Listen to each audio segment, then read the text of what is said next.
welcome back, my friends, to another very exciting episode of Deck Techs with Dave. I am your host, Alkadron, and I am extremely excited to bring you today's deck. Some of the earliest feedback I got on these deck techs is that I talk too much and they run too long. And on this one, I am going to talk a lot because this is one of my favorite decks. This is the man himself, the myth, the legend, the Slowpoke Rider, Mardu Slowpoke Rider. This art is very generously brought to you by Lockfin. This is the alternate art brought to you by Lockfin's fiancée, Lonely Questioner. I love them both dearly. I cannot get enough of these Slowpokes. The original art, a little bit boring, but he stays with the deck.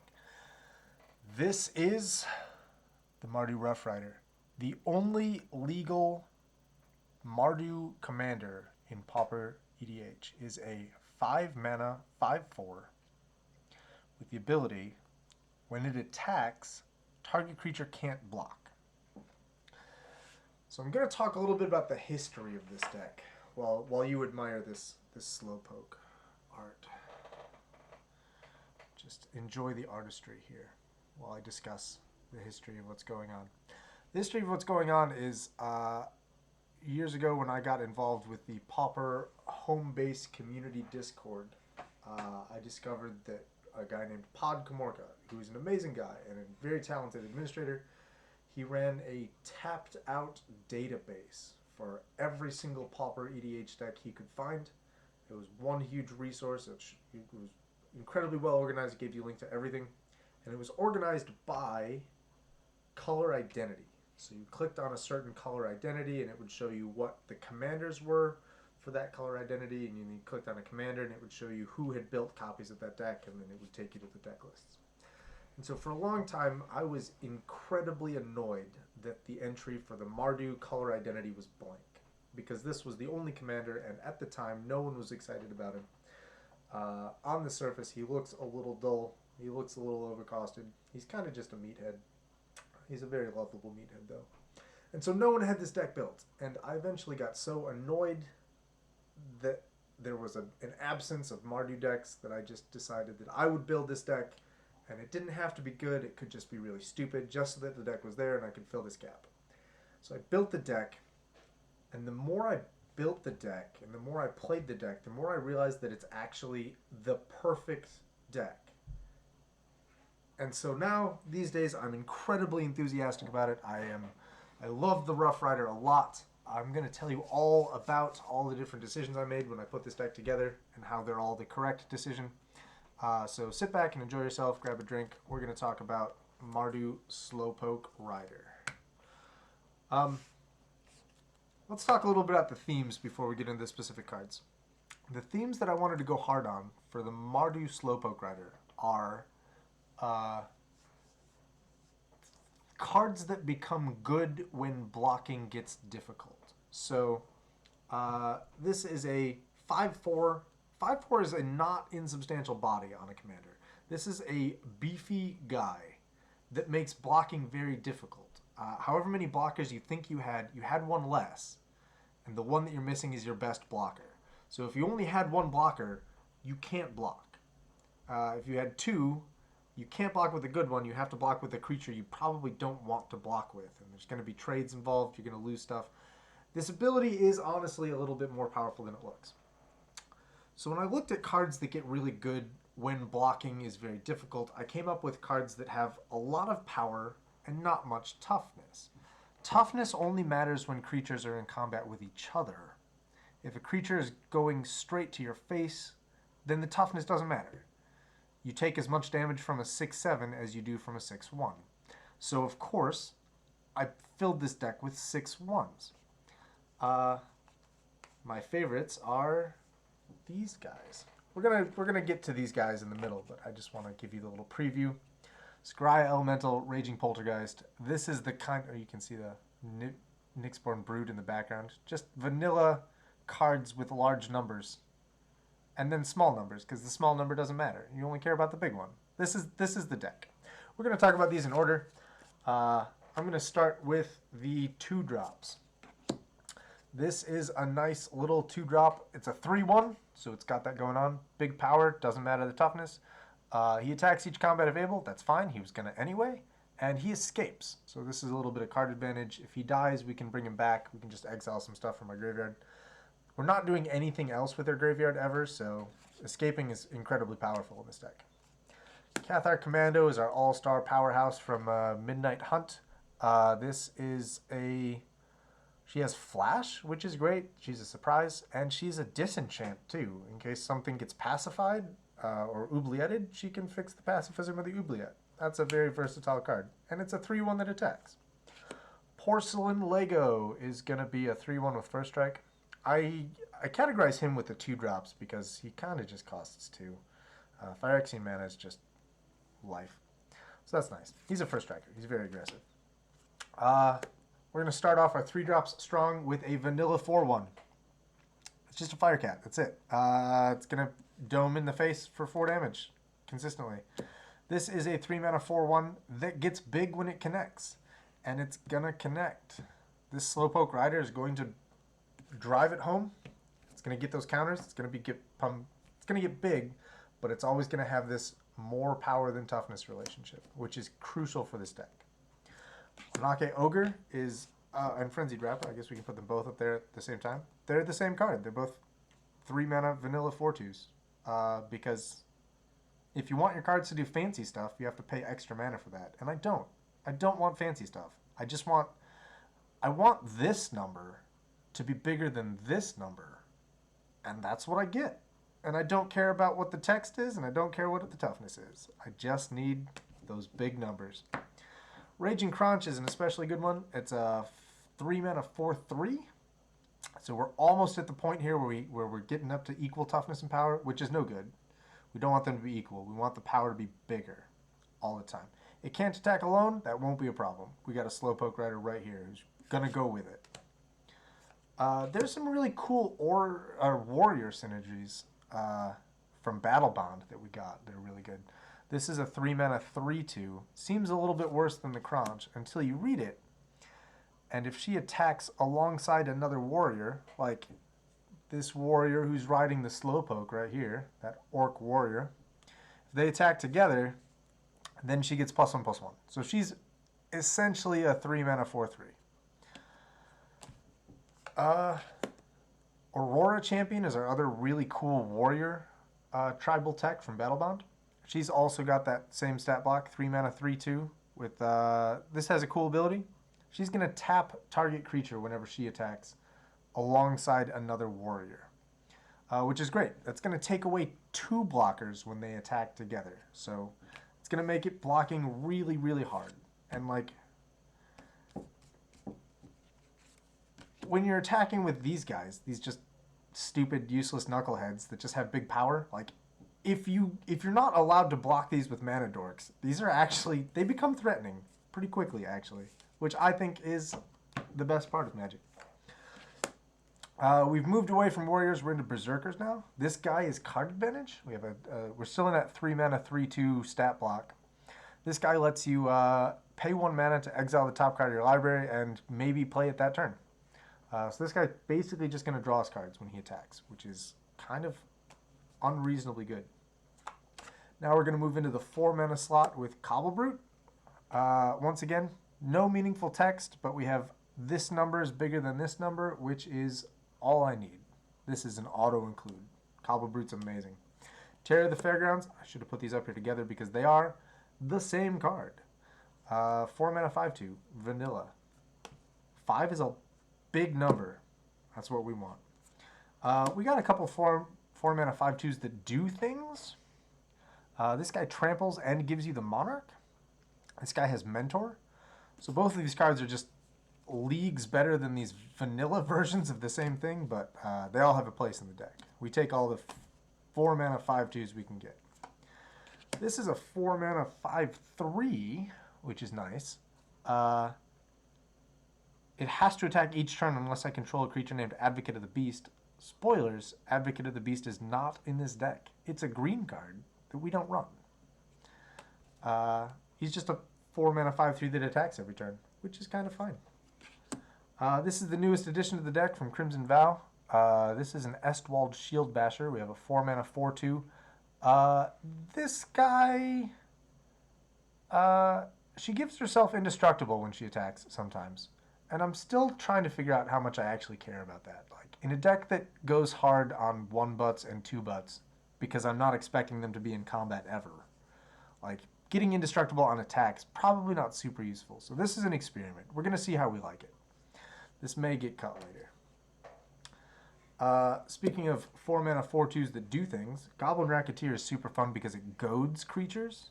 So those creatures that they're not allowed to block with, now they have to attack on the next turn cycle, which is hilarious because that's even less creatures to block. And it's got the right kind of body.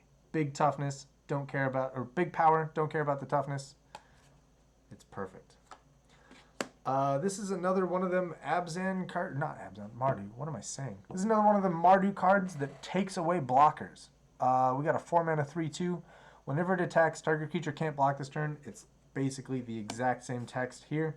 Whenever blank attacks, target creature can't block. It's perfect. This one has dash though, which I think is really nice. So you can, if you're worried about getting sorcery speed removal, you can dash it in with haste for 3 and then pull it back to your hand when you're done with it. This is a very powerful card in this deck, and it's got the right power-toughness ratio. More power than toughness. Slash Panther, once again, I file this in with the 4-drops. It's a 4 mana 4/2 with haste. They cost you 2 life, which is fine. It's also very cute. I like this Phyrexian cat. Now we're into the 5-drops with the ones I previewed with you guys. This is Scaria Elemental and Raging Poltergeist. These are the two that I love, I think, the most in this deck. They're just 5 mana 6/1s. They don't do anything. They just hit really hard. Like, these are terrible cards. They get just chumped by mana dorks and die.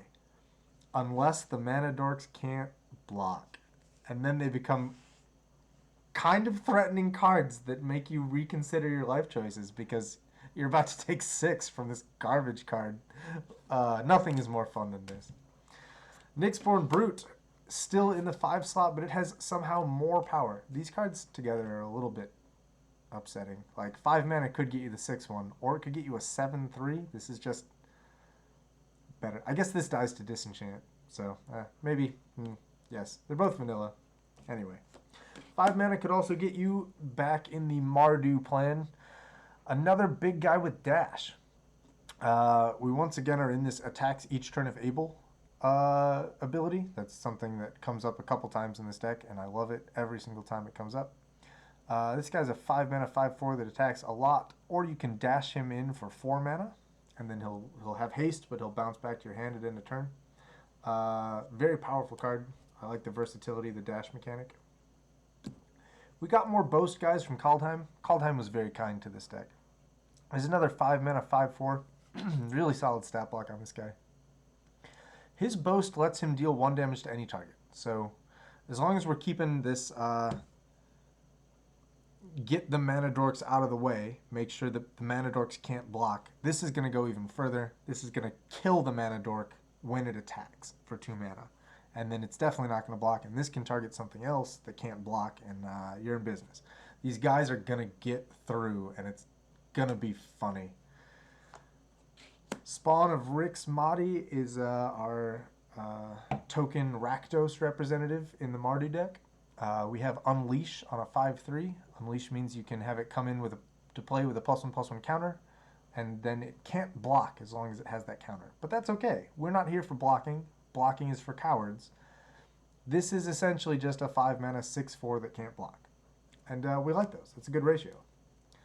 Now we're into the 6 mana set. And here we have a 6 mana 5/4 with haste that attacks each turn of able. I love this card a lot. It is functionally almost the exact same card as Tenement Crasher, which I also love dearly. Tenement Crasher has the exact same stat block and the exact same text, except it doesn't have to attack. It's just a 6 mana 5/4 with haste.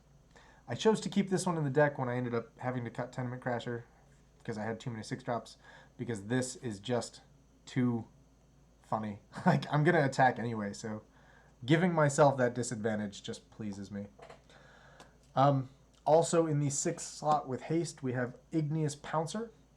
It's a 6 mana 5/1 with haste. The bodies leaves a lot to be desired, but as I mentioned with the Poltergeist and the Scaria Elemental, like, I love beating people to death with 1-butts. It's very satisfying.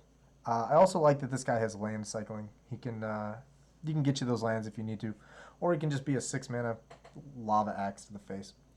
I like him a lot.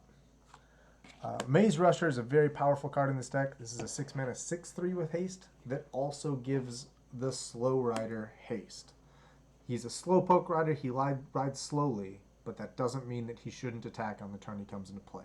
He's going to do that slowly in his own time. He's going to attack on that first turn, which is pretty powerful. Speaking of 6 mana 6/3s with haste, here's one with Cascade.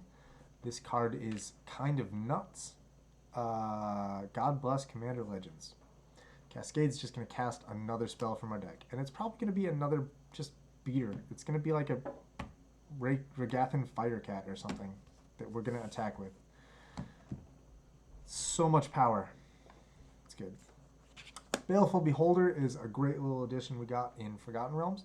This is a 6 mana 6/5. This might be the biggest body we have in the deck. When it comes into play, you can either destroy, or you can either force each opponent to sacrifice an enchantment. So this is another way that we're going to fight against the pacifisms and the oubliettes of the world. Or you can have all of your creatures gain menace. And in a deck that's full of these Scaria Elementals and Nyxborn Brutes, like, giving all of these guys menace and then taking away a blocker, like, this card is just an absolute behemoth of a beating. It's going to be super fun to play with. I'm excited to try it out. First Sphere Gargantua is rare in this deck in that it includes the words draw a card. We are going to run out of gas in this deck. It is a threat. We need to be able to get those cards back, and we can cast him for 6, draw a card, have a huge body that beats in. When this guy gets blocked, we can unearth it, and we can have another attack with it, draw another card. First Sphere Gargantua is exactly what this deck needs. I lied. The Beholder isn't the biggest creature in the deck. That honor goes to Gargadon. The 7 mana 7/5 with trample. Suspend 4 for 1 and a red means that you can pay the suspend cost, exile this with 4 time counters on it. You pull off a counter each turn, and then when the last counter comes off, you cast it for free, and it has haste. So this is, if you suspend it on turn 2, like from your opening hand, then on turn 6, yes, on turn 6, it casts itself for free as a 7-power trample haste monster. So I'm very excited about the Gargadon in this deck. It's going to do some work. That's the end of the creatures. We had them sort of sorted by CMC, and there's nothing in here that costs more than 7. I would love to run Maelstrom Colossus as just an 8 mana 7/7 with Cascade, but it has equal power and toughness, which means it's excluded from the deck. We're not allowed to run it. Only creatures that have more power than toughness are allowed in this deck. So we're going to slide on into the next category of cards we have here. And the next category of cards focuses on what to do if your opponents have 2 blockers. This will only stop 1. Some of these creatures will stop another one. Like we talked about the Aurora Champion. This will tap a blocker, get that out of the way. The Goblin Heel Cutter. This will make a second creature not be able to block. That's very good. But sometimes you won't have those. And if they have some blockers that you can't get through, too many blockers, we're going to use these cards right here. Traitors Blood, Keldon Overseer. Both let you gain control of a creature temporarily, give it haste, and attack with it. So not only is this taking a blocker out of the way, this is letting you attack with that creature, which is incredibly good. So we have these two. This one does it as a kicker ability, stapled on a 3/1 with haste, which is good. We could just play it as a 3 mana 3/1 with haste if we're desperate. Usually we're going to want to spend 7 mana to get the kicker effect. Traitors Blood gives things trample. Hijack will let us take control of a artifact or creature. Mark of Mutiny gets us any creature and puts a +1/+1 counter on it. These are both very strong. The fifth one of these is Wrangle, which has a slightly more limited effect. It can only get creatures that cost creatures with power 4 or less. So it only gets little small creatures, but it costs 2, which is the cheapest one of these effects we have at common. So we like that one. That's the end. I call this category bonus beats because it's what lets me get beats with my opponent's creatures, and I'm into that. So we only got these 5 in the bonus beats category. We used to have more, like Act of Treason. We had to cut those for some cards. So the other category that we have here is how we're going to get some haste in there. We have a lot of really, really fat, horrifying, monstrous creatures, and we want to make sure that they can attack. Nothing feels worse than casting your Raging Poltergeist or your Nyxborn Cyclops and just having it get bolted before you get an attack with it. So we want to be able to attack with them right away. These two are going to help with that. I used to run Strider Harness in this deck. Strider Harness is categorically outclassed these days.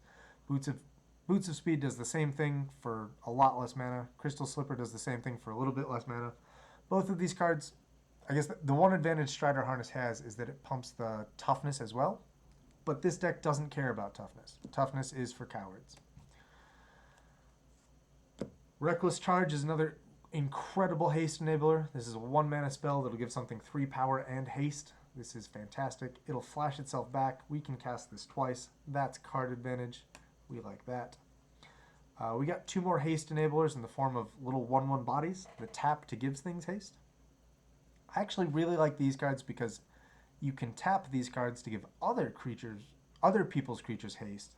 Like if you don't have anything hasty that you need to play, you can give other people's creatures haste and then let them attack. Maybe they attack you and you take some damage, and then awesome. Pals meta. That's it for the haste category. The next category we need to talk about is how we're going to fill up our hand, keep our hand full despite losing cards when we play creatures.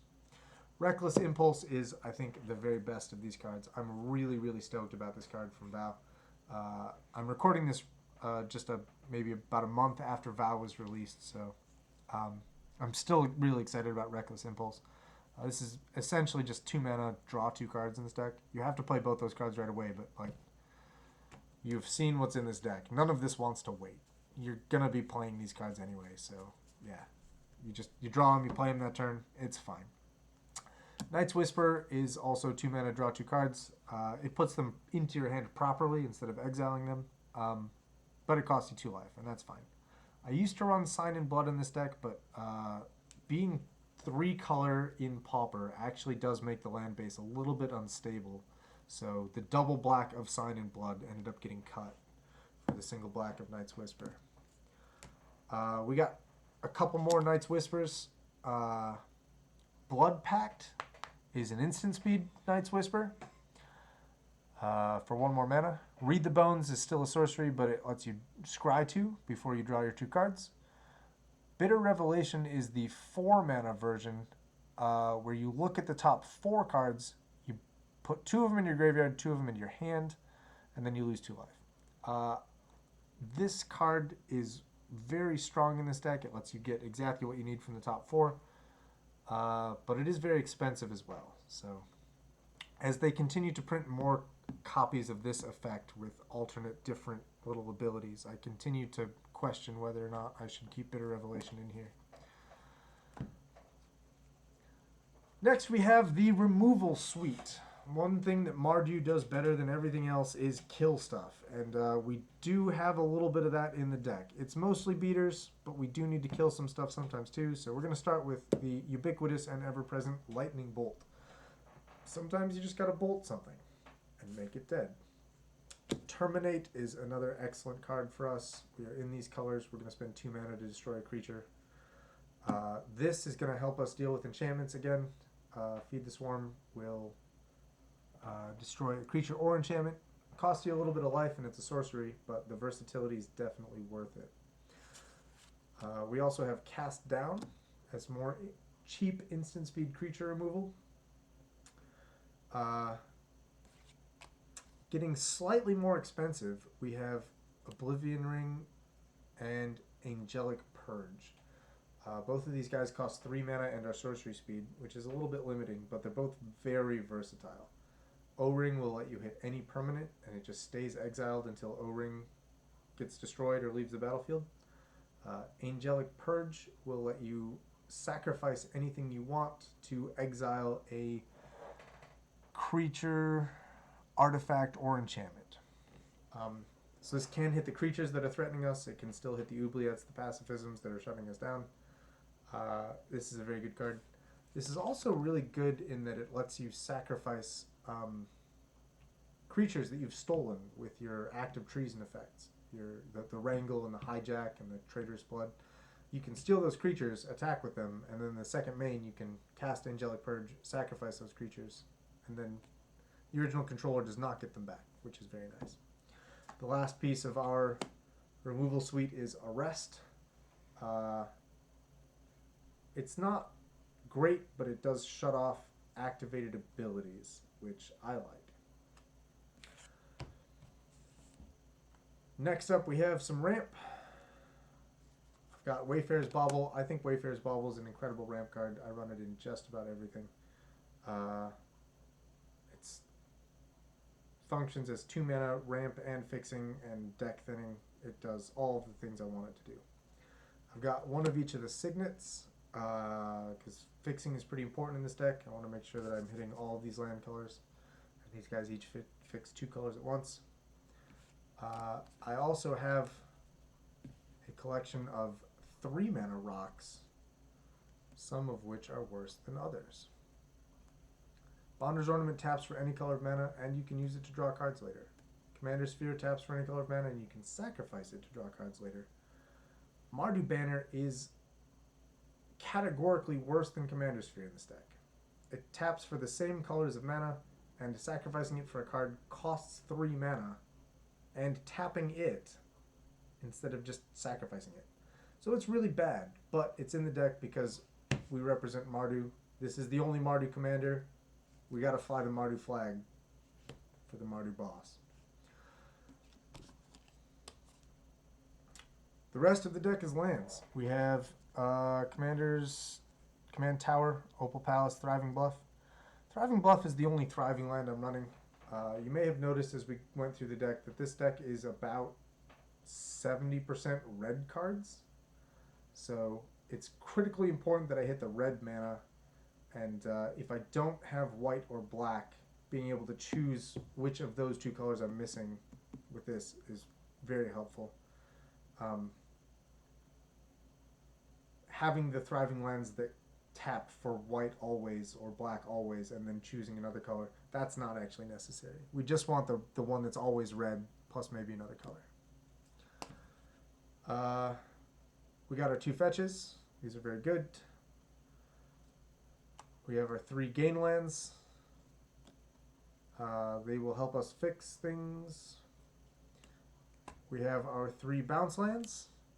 These will keep us mana intensive into the late game while also being mana efficient. And the rest is basics. We got some plains, some swamps, some mountains. That is the entire deck. Thank you for coming with me on this journey of the Mardu Slowrider. This really is one of my favorite decks. It shouldn't be entertaining to beat someone to death with a Scaria Elemental or a Frenzied Raptor or a Cobble Brute, but it is. It feels good. I recommend everyone try it.